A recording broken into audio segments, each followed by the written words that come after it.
Hopefully, let me know if it says live on your end. It does say live. Nice. And we are live. Yeah. So if anyone's jumping on, we are doing another interview here, and we're going to give it just a few minutes here. So if anyone's jumping on, we are doing another interview here, and we're going to give it just a few minutes here. You know what? I'm getting major feedback in my earphones. I'm going to try. Hold on one second. Yeah. See if I can fix this.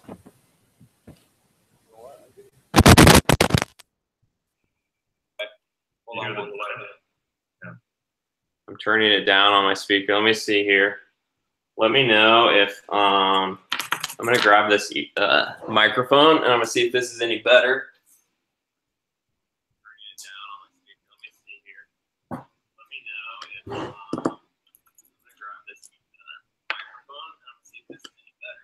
You got a big time delay. Do you have your speakers on over there, Paul? Yeah, now I do. I'm turning them down. It was good when we weren't live, and then when we went to live, it suddenly switched. But I'm going to try this out. This might be a little better.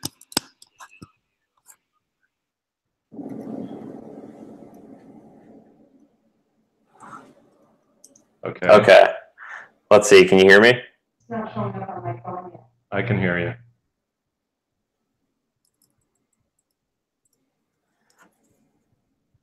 Can you hear me now? Yes, we can hear you now. I did not get a delay either. Oh, see, now I can't hear on my end. Hold on, let me switch this, and we'll go.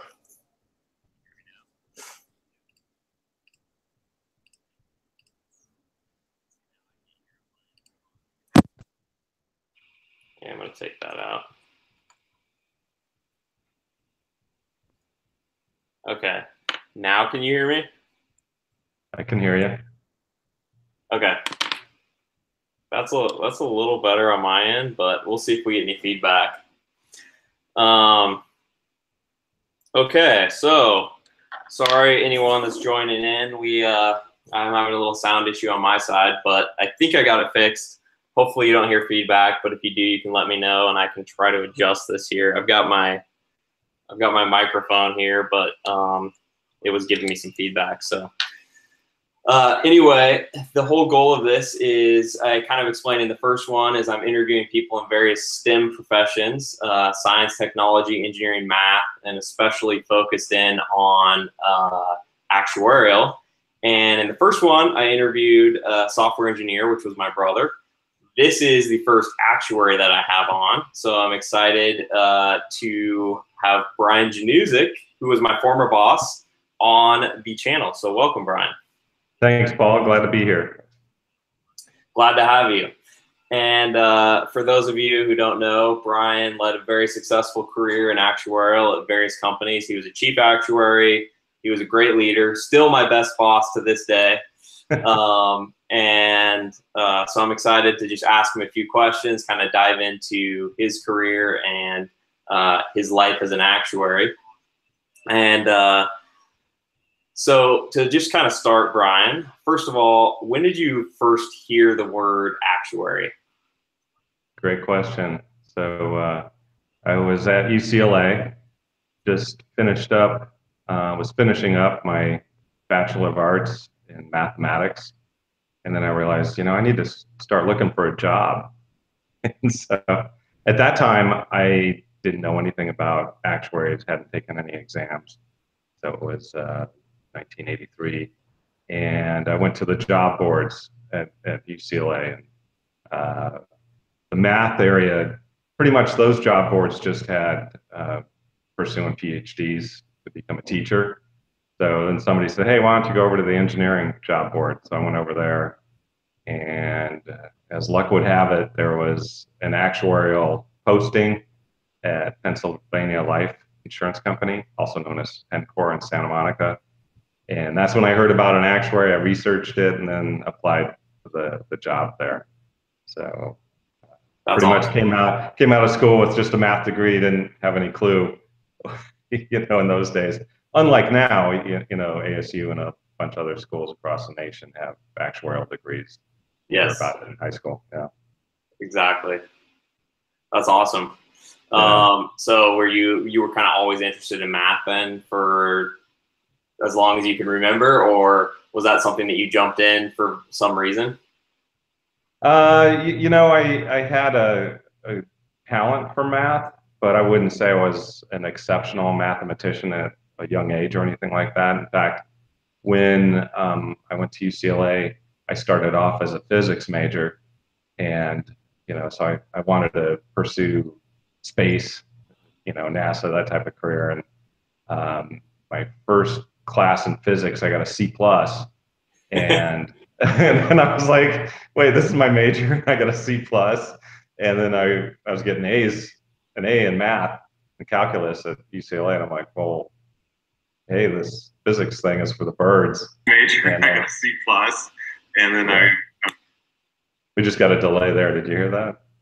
Yeah, I did. My thing keeps doing that. So hopefully it adjusts here. I don't know why it's doing that. It did it right when I went live, so because it was working fine before, which is strange. I'm looking at my output option. Do you hear any lag now? No, it just did it the one time. Okay. But so anyway, back to the story. So I got the C plus in physics, and I went in and I found out I got the second highest grade in that class, but I had already switched. I'd already switched to math. So the physics ombudsman, he was a little bit upset with me, but I was like, I'm getting A's over here. I'm going to take this. Yeah, so, seriously, that's awesome. Yeah, it worked out well for me. So then you ended up majoring in math at UCLA at that point. Right. Correct. And then you kind of heard about the actuarial profession. What was the first career job that you went into? So that would have been Pencor Financial, also known as the main company they had was Pennsylvania Life Insurance Company. And the funny thing is CVS Health, the last job of my career, one of the subsidiaries of Member Health ended up owning Pennsylvania Life too. Oh, no way. So it's kind of weird. Came full circle on the job career path. So that job was in Santa Monica, the Pencor Financial, and I pretty much was in product, and for about 4 years there. And I learned all about life insurance, a little bit about health insurance, and we even did one fire insurance filing. Nice. Got a nice indoctrination into actuarial science and student programs, those types of things. So at that job, is that when you kind of started taking exams at that point, or had you started already in school? Yeah, I hadn't started any exams at school. So at that job, I took my first exam, and I got the grade humbling. So you take the exam, you get a 4, and you're like, what's up with that? I was doing well in math in college, and so then I doubled down and took the course 100 and course 110, or might have been part 1, part 2, and back in those days. Yeah. But it was basically calculus and then prob stat course. So and then I started passing those and ripping through the exams at that point. Yep.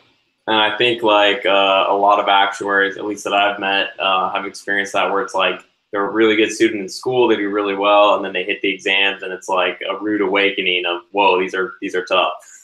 Yeah, they're way tougher than any classwork that I ever took in college. Yeah, so. Yeah. That's what I always tell people. I'm like, the actuarial exams, each of those exams is probably harder than almost every math exam I took in college. And I had some really hard exams too, but these are just a different level because you have to do it in a certain amount of time, and you have to know the material so well to pass it. Right. I would dedicate about 100 hours of study per hour of exam. That sounds about right. And that's you just back into it. The right background for it. If you don't, then even more.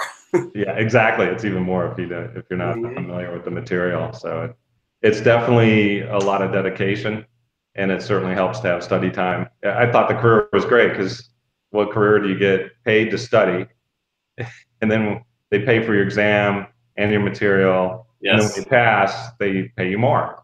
Exactly. It's a pretty good deal. Yep. So, Yeah, that's what I thought too when I saw, like, you can look online and see the different salary ranges, and then you look at the different companies and you're like, wait, you get a raise every time you pass? Like, that's a guaranteed way to get a raise, which is awesome. yeah, yeah. Um, Probably our number one career in the U.S. many years. yep, exactly. There we go. And I was curious what your thoughts are, because like the answer to this is a little different for a lot of different professions. So I'm trying to ask people this: how important do you feel like school was to getting into the profession and your success in the profession? So for me, it was pretty important. Without the math background, it would Yep. have been really, really difficult to pass a lot of the associate material on the study program, because you do have to get the exams passed. And then some of the math that you're doing in the profession, you definitely have to have that math skill pretty solid. And then econ courses that you take in college help out in the profession.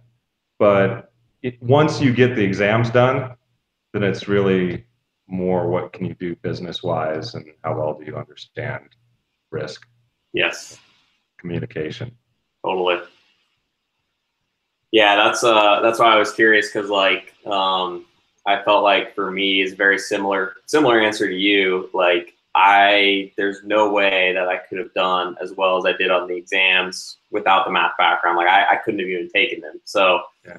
to me, I think that was extremely important. And then I always tell people, like, because I minored in computer science, and I feel like that has come in more handy in my career than even the math degree has, in terms of like a lot of the projects I've worked on and working with data as an actuary, work with a lot of data.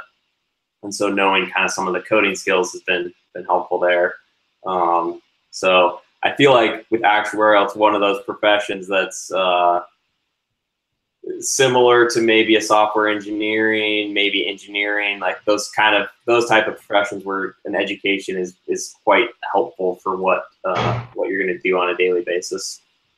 Yeah, the computer science knowledge is really, really good to have. And the knack for understanding programming or able to talk and communicate with programmers and kind of help them brainstorm on how to get around certain issues. If you don't understand that, Exactly. Makes things a lot slower. So it totally. No, I agree. And that's like, I feel like there's so many other, a lot of types of people that you deal with. I don't know if you would agree with this, but like as an actuary, you're dealing with the data people, the coders, you're dealing with leaders of the company. And so you kind of have to cross both bridges. Like, would you say that that's true? And if so, how did you kind of navigate that in your career? Was that a challenge?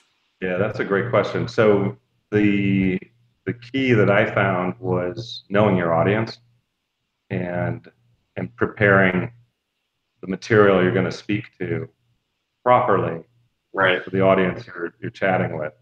So if you're dealing with leaders, like a board meeting or an executive committee meeting, you have to have things pretty much in PowerPoint or bullet point format and get to the end quick, but have enough slides in the back of your deck to be able to delve in if one of the executive leaders has a question that takes you to a different area, be able to go pull that, Right. share that.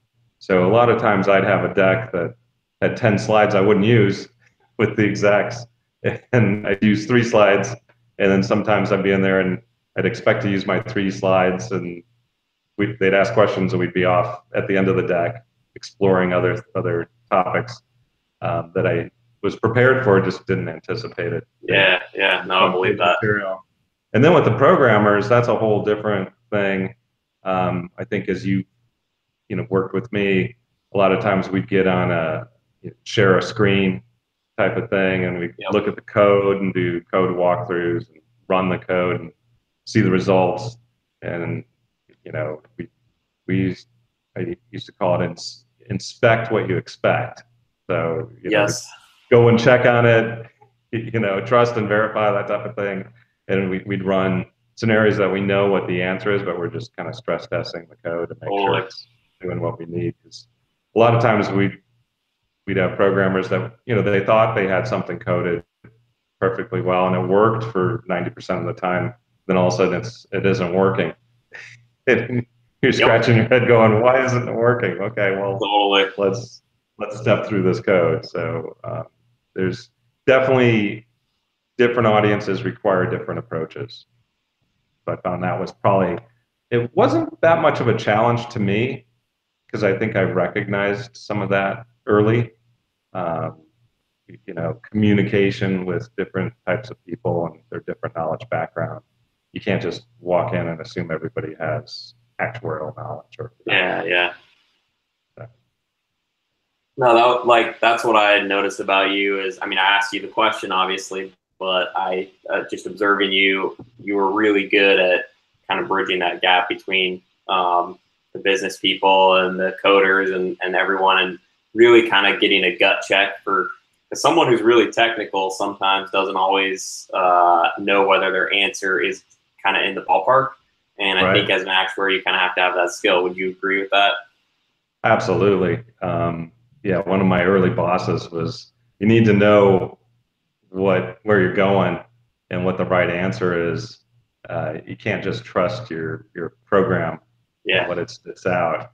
So it's absolutely, you gotta have a feeling versus just, I'm just gonna, set a random variable and run 1,000 scenarios through this program and then just trust, the Monte Carlo outcome or whatever you're looking at and go, oh, this must be right. Exactly, yeah. And you find out, no, you're not even close. So definitely. And a lot of that comes from the exams too. The early exams, we plug in a 0 into the equation or a 1.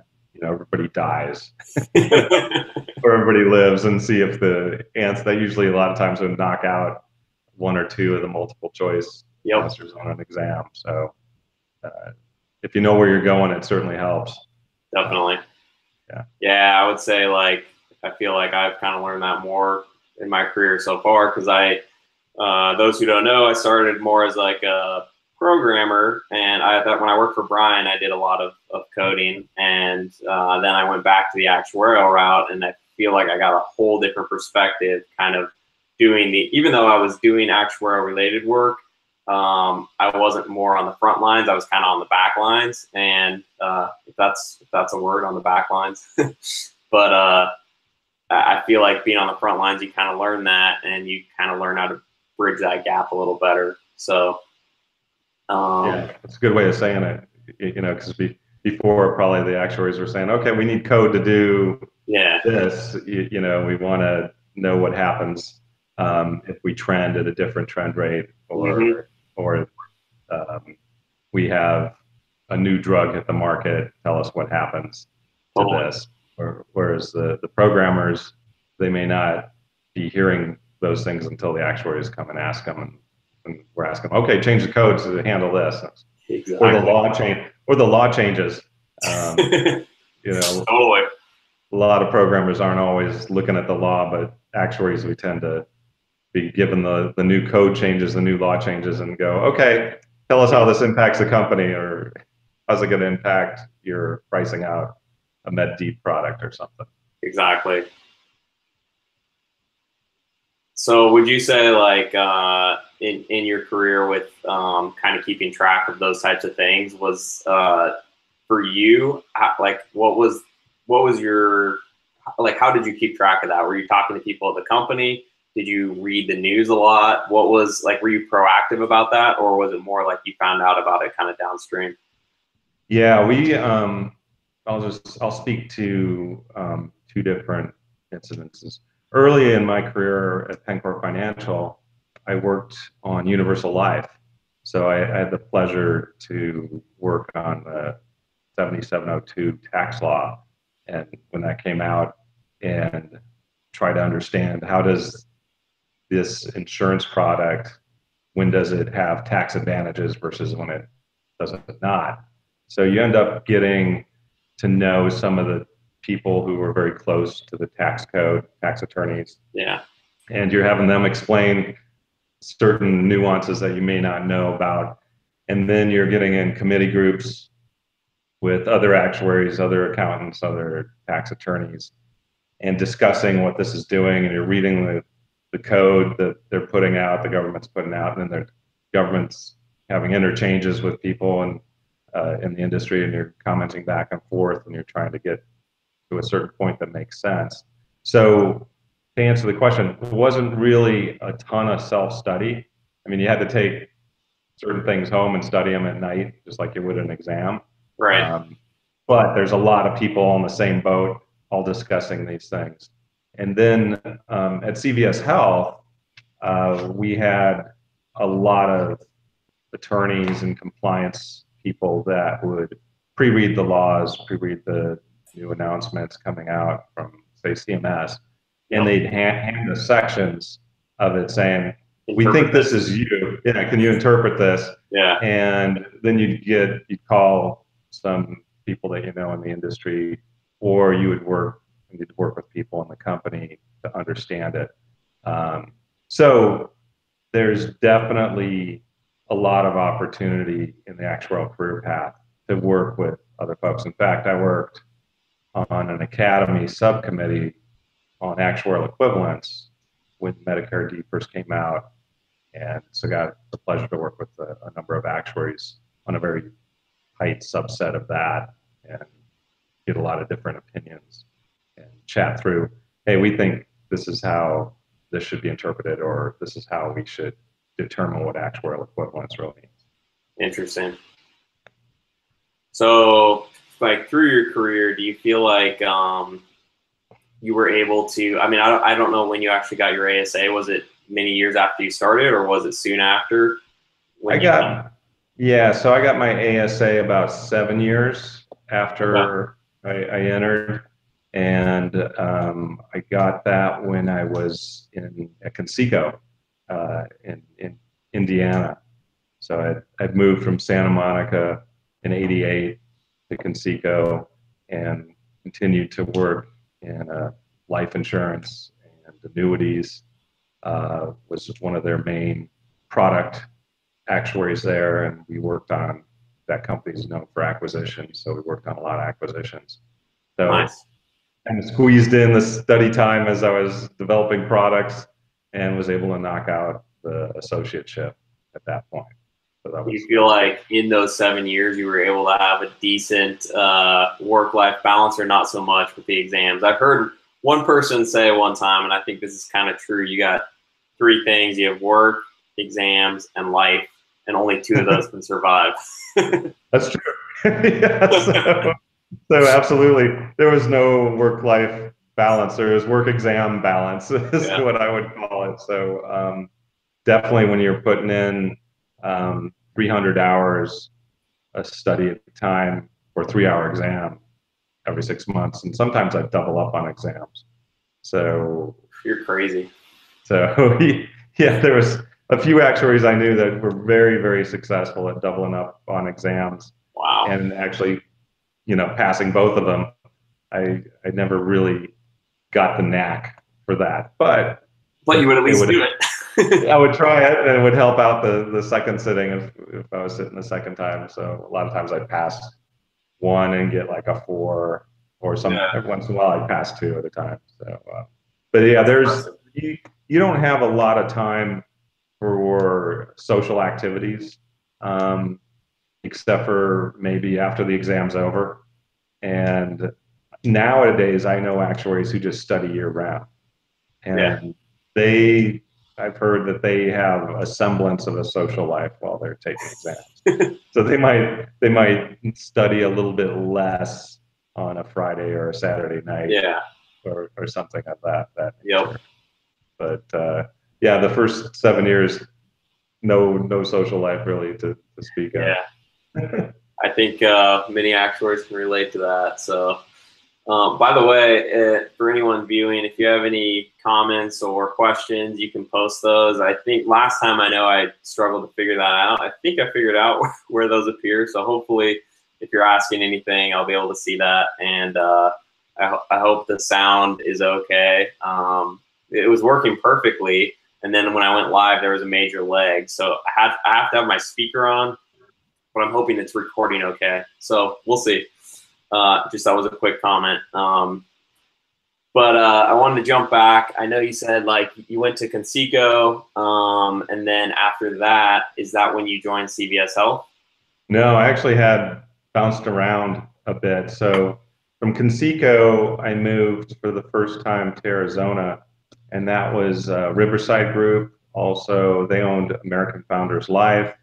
So I came out to Arizona, really liked living in the Phoenix metropolitan area, and I was there for a few years.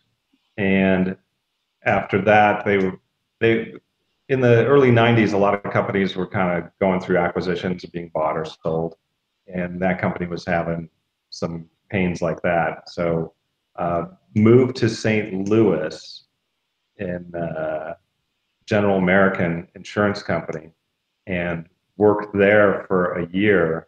And that's my son was born when I was at General American Insurance Company. Okay. And then we didn't care so much for the winters. I would believe that. Coming from California and then living in Arizona for a good bit of time. So leveraged that, a friend of mine who was leaving Oxford Life and moved back to Arizona, worked at Oxford Life, was a chief actuary there, was there for 7 years, and then had an opportunity to shift over to CVS Health. And the main reason to shift over to CVS Health was there was rumblings about Medicare Part D back in the 2000-2001 period. And so I was like, okay, I'm good with, I have enough medical or health background, and this looks like a huge opportunity for actuaries if you get in on the ground floor. Fortunately, I was able to get an opportunity. At that time, it was called Advanced PCS, and then it was bought by Caremark, and then CVS Health bought it. So that's how I ended up finally at CVS Health. Yeah, I shouldn't have said CVS Health because, of course, it wasn't CVS Health back then. But yes, right. Went through a number of name changes and acquisitions and exactly changes in the executive leadership. That's interesting. So I wanted to ask you, like, you kind of transitioned from doing the straight up actuarial work into really becoming a leader. And obviously, as a leader, you're still doing actuarial work, but you kind of really took a whole different approach in that direction. Do you feel like that's something that just came naturally to you and you just kind of gravitated toward it, or was it something that you really kind of aspired to be? And I really want to, the reason I'm asking is the goal is to kind of help people who are viewing this that might be interested in the profession, that might be interested in leadership or not, just kind of get your take on that and kind of how you got to that point. Yeah, that's a great question. I never really aspired to lead people or wanted to manage large departments or anything like that. It just kind of, as it kind of happened, and I think a lot of companies still do this with their employees as they move up in job title. Then they kind of test out an employee and give them some people to supervise, and they see if it's either good thing or bad thing, which can be really disastrous for a department. So, you know, I ended up being told, hey, you seem to have some talent in this area on coaching people or mentoring people. And I said, okay. And then some of the companies that I worked at, they had courses in that and management training courses. And so they put you in to those courses and you learn techniques on what works and what doesn't work with coaching employees or mentoring your team to get the most out of them. And then, you know, being a leader isn't just having people report to you. It's also kind of having an instinct about where you should take things as a group, and being able to negotiate or convince people at your level or above your level that maybe doing something different or trying something new is a good idea, and it can be very beneficial for the company.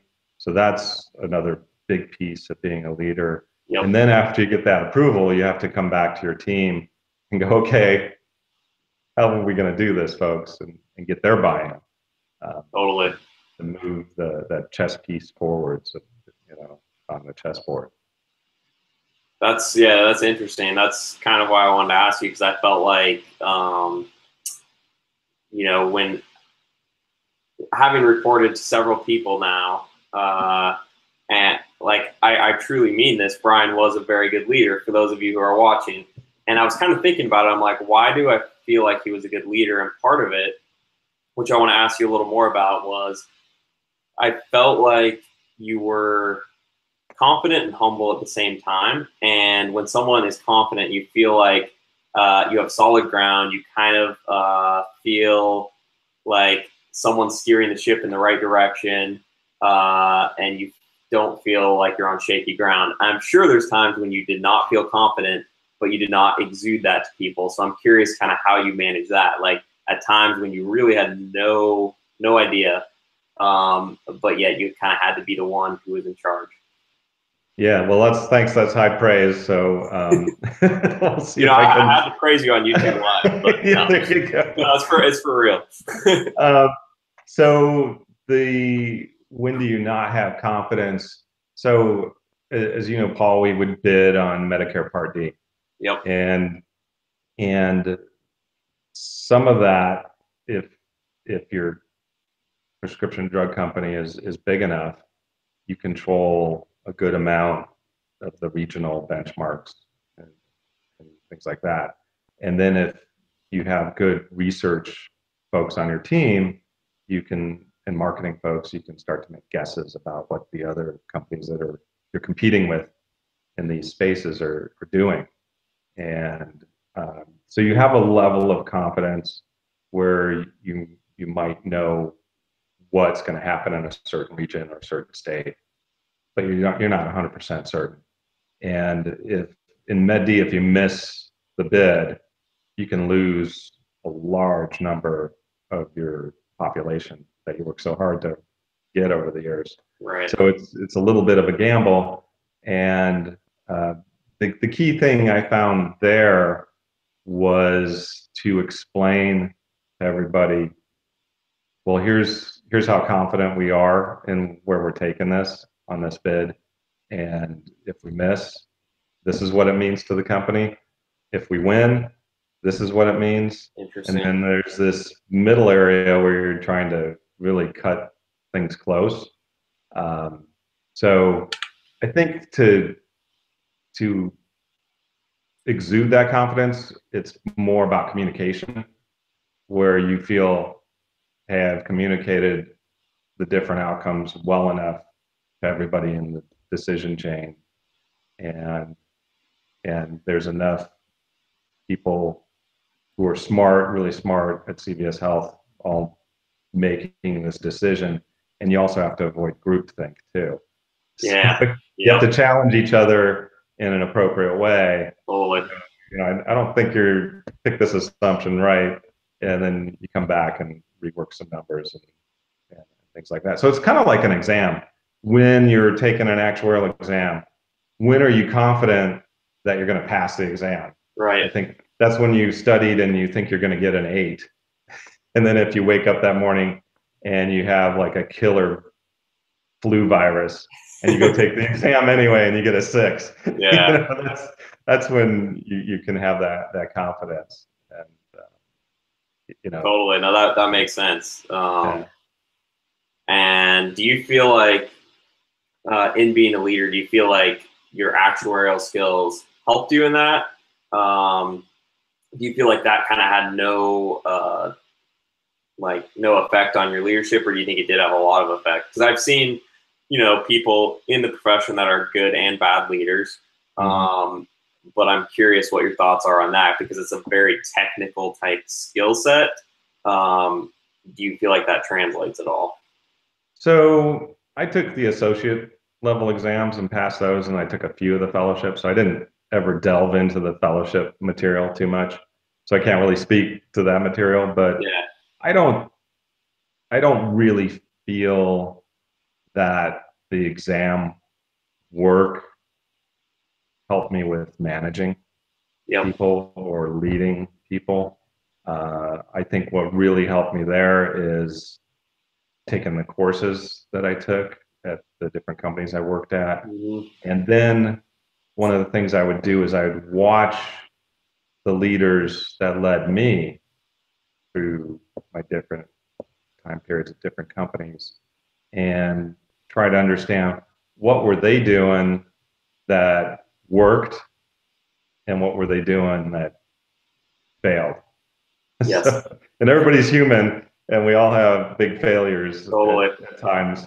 And sometimes as a leader, you'll do something or try to work something with an employee or a teammate, and try to go someplace with them, and you realize, whoops, that didn't work out. So it's time to go, hey, I messed up on this. Let's try something different next time. So. Yeah, that totally makes sense. I want to try something real quick. I think I may have figured out what was going on. Let me know if I'm going to plug in my headphones here. Let's see if you can hear me.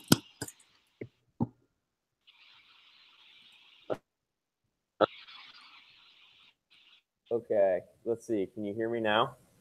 Yeah, I can hear you. Okay, I got it figured out. I had the chat room is what I opened on the side so that I could answer chat comments, and it had the video playing, so it was giving the feedback. Aha. So everyone who's watching, hopefully up to now it's been okay, and hopefully this is even better. But I'll figure out another way to open the chat room next time. So, all right. So anyway, back to the conversation. I wanted to kind of back up and compare two things. When you were early on in your career to kind of later on, comparing what your daily life looked like. Were you in a cubicle? Were you in an office? And what was like your daily routine? I mean, even up to, did you eat breakfast before work? Did you have lunch breaks? Did you go to the gym? And I want to compare what your life was like before and kind of after becoming a leader. Oh, great question. So I'm thinking back to early mid 80s, Pencor Financial, and definitely a cubicle environment, and it was an open cubicle. So it was. Oh wow! So it's like everyone's kind of around. Oh yeah, half height where people could see right over and see what you're working on, and if people come up behind you and be deep in writing a program and be like, they just scare you because you're so deep in concentration. Get up in the morning, eat breakfast, get to work. I lived real close to work, so the work commute was like 10 minutes. Very easy commute. And study. I was a morning studier, so I'd plug in an hour to 2 hours of study time. What I'd like to do is I'd like to get to work an hour early and study that hour, and then use an hour of my study time, work study time, so I get 2 hours of time. Because I found I studied better in the morning, and I got more studying done if I got 2 hours. Because it seemed like I was just getting going, about 30, 40 minutes in, just starting to get a progress made on my study time. And then all of a sudden the hour would be done, and you'd be like, wait, I was just really hitting stride here. So I started to figure myself out on how I learned best. And then at lunchtime, I would study and eat at my desk, or if there was, some of the companies had study rooms where we could, like, as students, go into that study room, sit down, and there's like maybe 10 little mini desks there that you could study at. That was a great thing if you had that. And then most of my bosses were really good. They were like, hey, we don't believe in overtime if you're studying for exams. defeats the purpose. Well, that's nice. So, yeah, but you were kind of responsible for that. Well, see, what I mean is this concept right here always kind of boggled my mind, because so many companies have study hours, and I was always like, well, okay, that should be based on something, right? That should be based on, let's say, a 40-hour week. Because if you think about it mathematically, if they're saying, oh, well, you need to actually work 50 hours to get your work done because you're studying, then you're not really getting study hours. So that was something this is why this is interesting to me, what you're saying right now. Yeah. So because I had that early on in my career, I would try to do the same for people on my team that were studying for exams. I try to protect their study time, and if there's extra work coming in, I would take it on. Or sometimes you just, as a leader, you can't take it all on, and so then you have to negotiate with the student. If you impinged on their study time, maybe help them out the next time an exam comes around. So I study at lunch.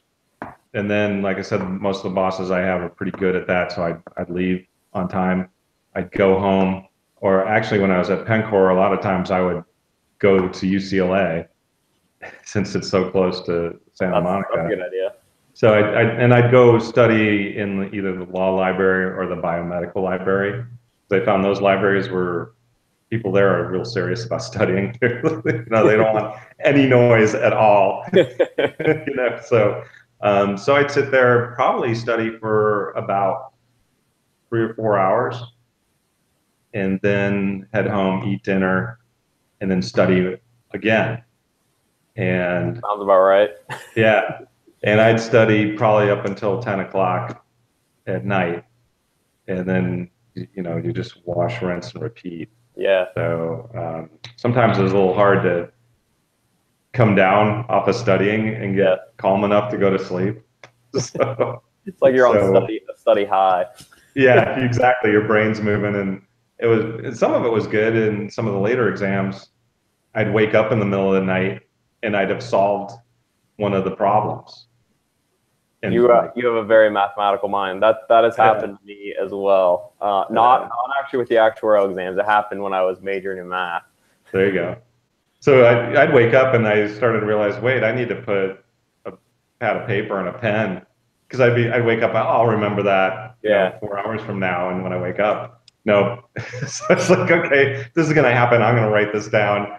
And sometimes I wrote down stuff that made sense, and other times I'm looking at it going, I don't know what I was thinking. Totally. But sometimes it worked. So that's kind of the beginning of the career. At the end of the career, it's interesting. What happens is meetings take place of the studying. Yes. So a lot of times I'd get into work and I'd bring breakfast in, eat breakfast at my desk, bring my own coffee in, and I listen to my voicemails, go through, I probably have 30 emails or more that came in from the previous night. Or since we had our company headquarters on the East Coast and Arizona time, I could have a lot of emails that just came in that morning. Yes. Yeah, and so I get up to speed on that while I'm eating breakfast and drinking coffee at my desk, because I got in early before anybody else, usually in the Arizona company. And then start my day of meetings after I sent out a series of emails to my teammates saying, okay, here's what's hot today. Here's, I know we were working on this, that you can continue to work on, or you need to table that till tomorrow. Here's some other project that came in that's bigger. And then lunchtime, usually I'd be able to go grab a quick bite to eat at the cafeteria, bring it back to my desk, work through my lunch, on a project I had on my desk, and then start meetings up again. And so I'd easily have anywhere from 6 to 10 hours of meetings a day. Wow, that's a lot. Yeah. So it wasn't uncommon for me to close my door when I had a meeting. And I'll admit I was a multitasker. Probably had to be. Yeah, even though we had a, be in the moment type thing going on at CVS Health. But I'd have my speakerphone on and I'd be typing away at the computer, multitasking. Oh, yeah. But some of the meetings were pretty technical meetings, and you'd have to pull up information on your computer. So you had to be hands-free. And since I had the luxury of having a walled office with a door, I could just run speakerphone versus using a headset. So it's interesting, the question you asked, because the study time got replaced with meetings, which I don't remember a lot of meetings when I started out. Yes. More one-on-ones with my boss, and I go, I don't know how to calculate this cash value, this weird policy, and they'd be like, oh, it's easy, it's this. So, be done in 5 minutes with your boss. So totally different, but similar in a way. Would you say that you enjoyed one over the other, or not sure about that? I would definitely say that I enjoyed more of the hands-on actuarial work myself than the meetings. Although there is a lot of satisfaction you get as a leader when you see your employees or teammates succeed and grow into something bigger and better as they move through their career. So there's a lot of satisfaction in that. But that takes more time to develop a person versus sitting down and doing an actuarial calculation or firing up a spreadsheet. So, that's kind of an instant gratification, because our career is strange in that way. There's not always an output, a tangible output of what we're doing. It's more of doing some math to come up with a result. And that can be considered that tangible, but it's a little different. Exactly. I mean, I think it is a little intangible in the sense that a lot of what you're doing is forecasting something for the future that can have a downstream effect for some other company that's doing their financial planning. And so it can be this intangible thing that is actually very necessary and helpful for people, but maybe not like that immediate benefit. Right. And they always want a different answer too. Yeah, well, that's also true. Exactly. So, okay, what would you say to people? I mean, we're kind of in the summer now. A lot of people are doing actuarial internships. A lot of students are kind of getting into this. What would your advice be to a student who is not really sure? Like, maybe they got into this profession because they like math.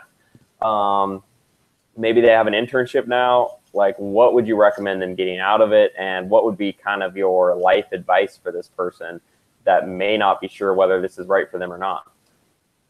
Yeah, excellent question. And I used to go over to ASU and help out with the students there and chat with them about actuarial career day. So that's definitely right up my alley there. So a student doing an internship, I would definitely recommend to them that they really dive into that internship and get the most out of it. And what I mean by that is not necessarily just sitting with your head down, working away, the visor down, the banker's light on, and you're cranking away on your program, but interacting with the other interns and interacting with the people at that company, developing a relationship with them, as well as getting your projects done. So kind of like fit it all together, and then recognize that this is just a beginning of what a career might look like. So as you develop those relationships, look at what the other people in the company are doing. A lot of times interns today get invited to some big meetings, so they listen in those meetings and look at how other people are acting and what's what they're doing, and feel free to ask them questions. You know, what did you like about your career? What's happening here? So it's a great opportunity for interns to get that type of feel for what a job might be. As far as career and life advice, I had probably, let me count one. I had 6 different companies I worked at. And I'd heard one time that you'll have 7 jobs in your career. So I was one short. You were. Well, but you probably, well, okay. So 6 companies, we probably had a lot of different jobs. I did have a lot of different jobs at the companies. Yeah. But I spanned, you know, product pricing, cash flow testing, valuation, actuary type work, life insurance, annuities, health insurance, major medical, Medicare D. So I had a very varied career. And what I'm getting at is just because you start in something in the actuarial career doesn't mean you have to just pigeonhole yourself into that. So, you know, if you start off as a pricing actuary, you don't have to be a pricing actuary your entire career. You can take a risk, and you know, like I took a risk from moving from Oxford Life and being a chief actuary and moving over to the pharmacy benefit management industry and rebooting basically a career into prescription drugs. So you can take up that risk, and it can really pay off big time. So it's important to do what you love to do. And Definitely. if you love to problem solve, an actuarial career is great for you. Yep. Because you'll be problem solving, not just trying to fit a product to fit a certain situation, but you'll be problem solving with leading a team and managing a team as well. So don't be afraid to change things up.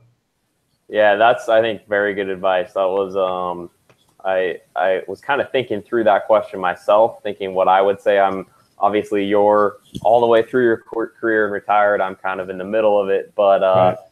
I was thinking, you know, for someone who's doing an internship, my recommendation would be to even, you know, if you're into math and that's the reason you got into it, I would even recommend, if you can, get an internship in maybe something other than just actuarial. Like, do actuarial, maybe do something in, I don't know, maybe it's engineering, maybe it's computer science, maybe it's teaching, just like a variety of things, like just to taste things within various professions that, you know, you're kind of mathematically bent, so you want to go into that, but get a feel for those things. Because I mean, obviously we like actuarial because we're into math, and there's some cool stuff you can solve, and I think you can make a really big impact as an actuary. But you know, just because you're good at math maybe doesn't mean it's right for you. Maybe it is. So I think it's a good idea to just kind of try a lot of different things.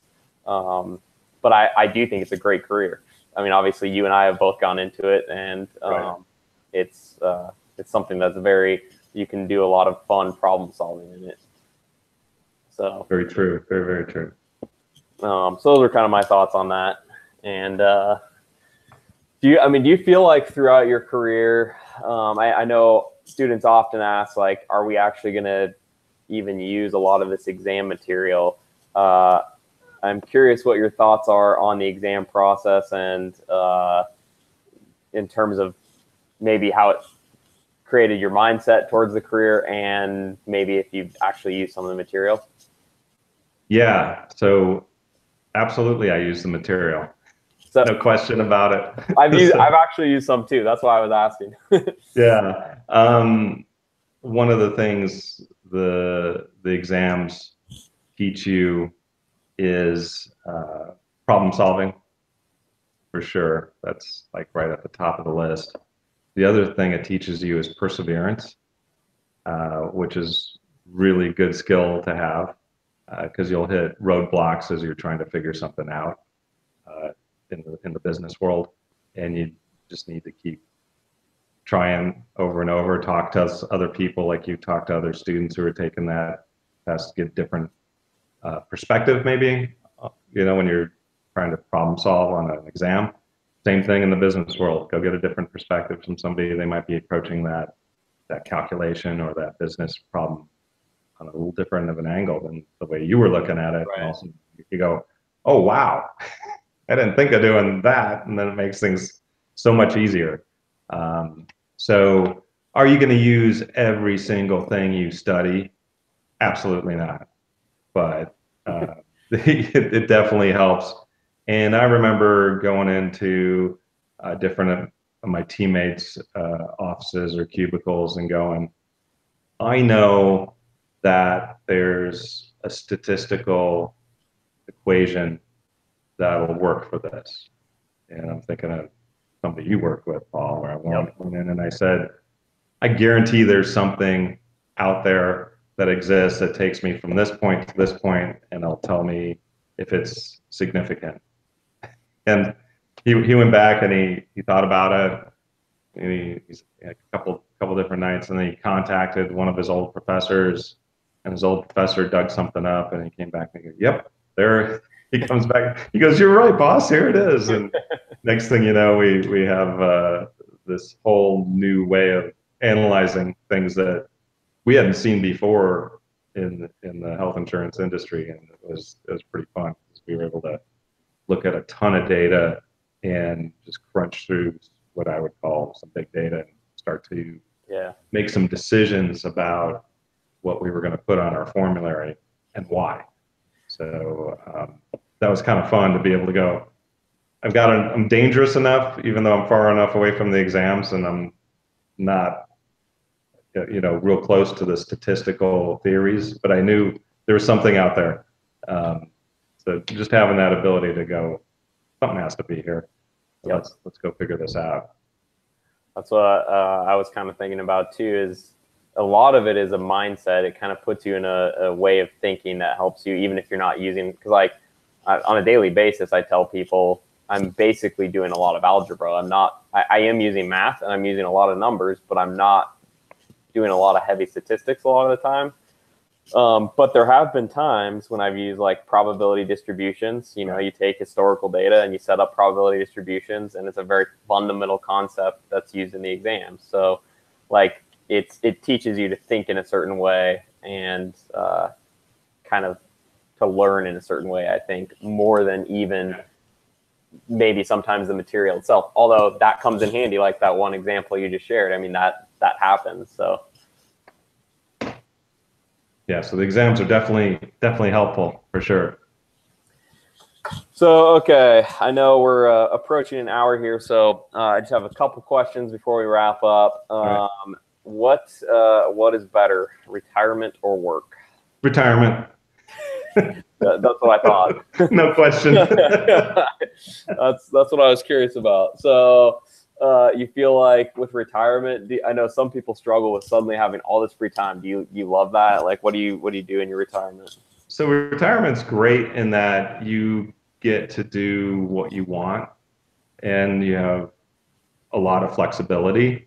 One of the main reasons that I'm retired at the time I did was my mom's health was declining.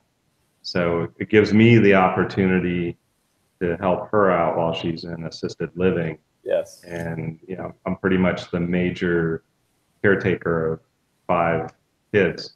The rest of the kids are in California, so I can help my mom out and take care of things for her.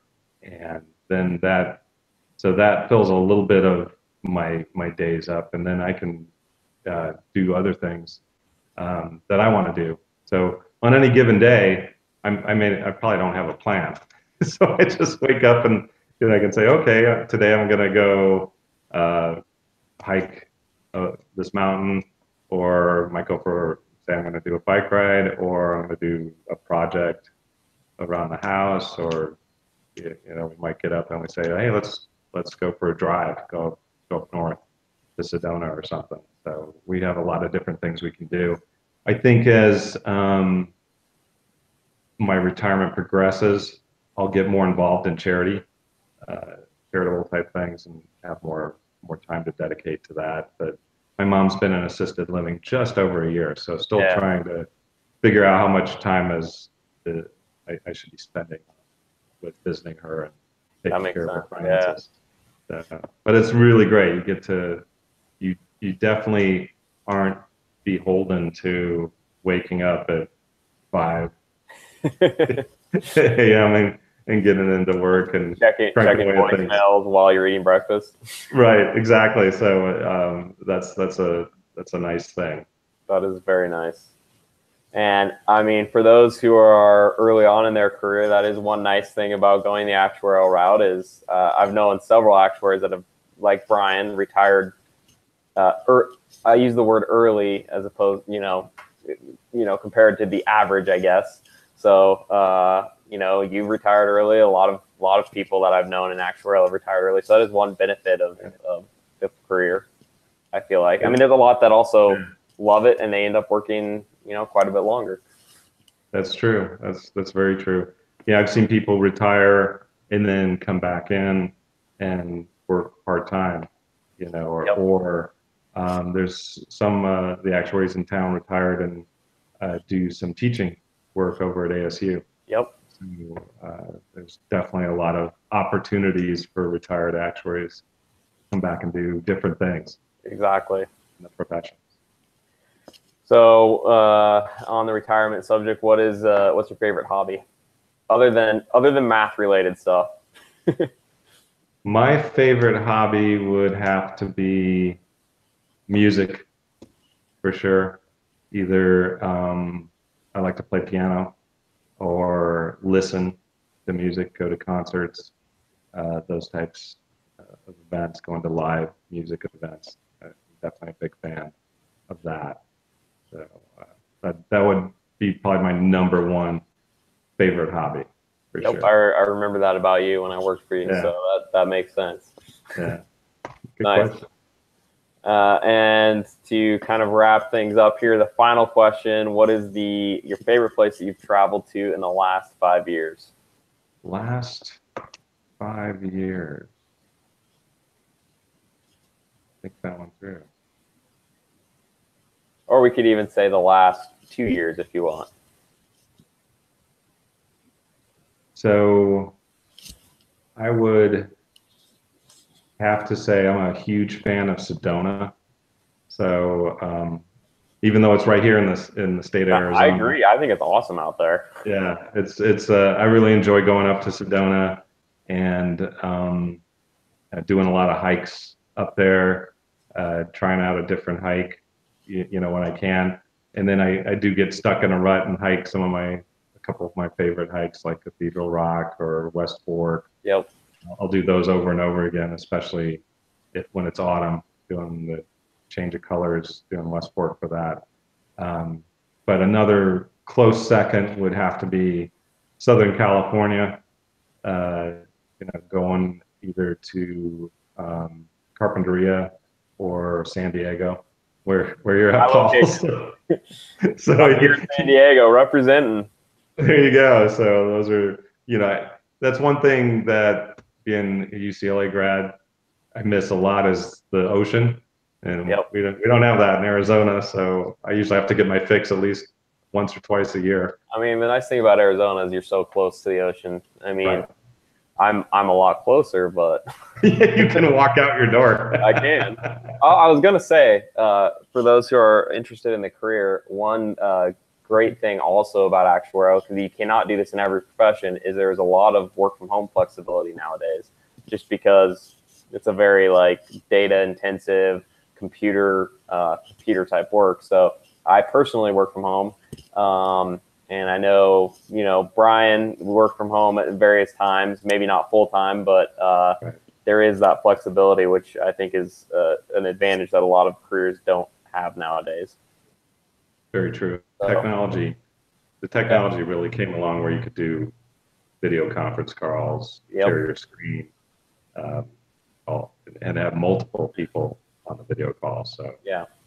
Or I guess I should have rephrased that. Nowadays, a lot of careers are starting to have it, but it's one of the few where you can, because there's so many that are, you have to be in person. So yeah. But with like video calls, I mean, kind of like Brian and I are doing now, you can have work calls like this. And so it is a nice perk to the career if you don't like an office setting. So anyway, I think we'll wrap it up. We're at about an hour here, but I really appreciate you coming on, Brian. It was good catching up with you again. And for anyone who joined, if you left a comment, I will check it afterwards because I closed the chat room because I was giving me sound issues. So I'll get this figured out one of these days. Hopefully the next one will be spot on. We'll see. There you go. Well, it was my pleasure, Paul, and thanks for having me on. Yes, thanks, Brian. And we will see you all next time. Over and out.